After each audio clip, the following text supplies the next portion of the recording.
Hey, now that we have gone through everything, it actually feels like we went on a whole journey, doesn't it? Yeah, not a physical one, but a language journey. Exactly. Instead of traveling somewhere, we explore how English travels through social media. Artifact 1 is a field recording from a TikTok video by the Indonesian influencer at Podcast Kesel Haji.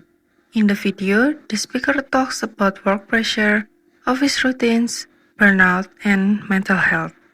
Indonesian is used as the base language, but English words and phrases frequently appear, especially for corporate culture, productivity, lifestyle trends, and self-reward.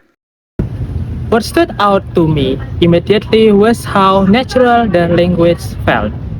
It's basically a rant about work, but English keeps appearing in the middle of Indonesian sentences. Especially when he talks about works culture, like meetings, huddle, reporting, and sprint deadline. And emotions too, like abusive banget, under pressure banget, and hectic banget. And that is clear code mixing. English carries the global professionalism and whole meaning, while Indonesia add emotion emphasis. What I find interesting is that not all the English is standard. That's right, phrases like life behind and regularly final. They are not textbook English, but we still understand them. Some English expressions in the video are used creatively or non-standardly, such as late at night, life behind, and regularly final. These forms are influenced by Indonesian grammar and slang, showing that English is adapted to local language habits rather than copied exactly from native norms. This really show how globalization works through language. It doesn't make everyone speak the same English.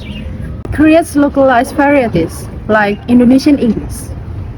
Another thing I noticed is how many English words are about lifestyle. Yeah, like work from Bali, self-healing, floating breakfast, and Eurotrip. English becomes the language of aspiration, of escape, and self-reward after burnout. Artifact 2 is a small glossary created from the video.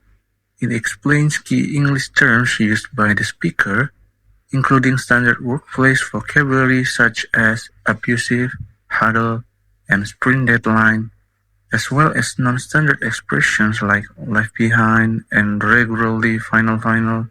This glossary shows that even creative or non-standard English remains meaningful when used in context. Honestly, the glossary helped a lot. Yeah, because it shows that his English expression are not random. They reflect real experiences of work, pressure, and modern life. So, why does this matter for us as future English teachers? Because students are already using English like this in real life.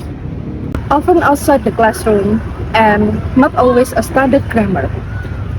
Which means teaching English isn't just about correcting a mistakes.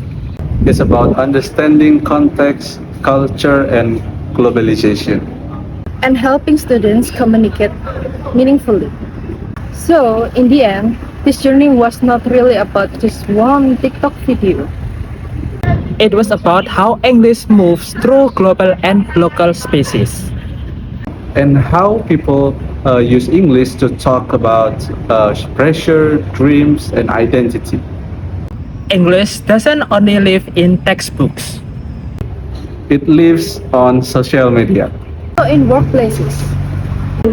This is not broken English. And it's not careless English. It's Indonesian English shaped by globalization.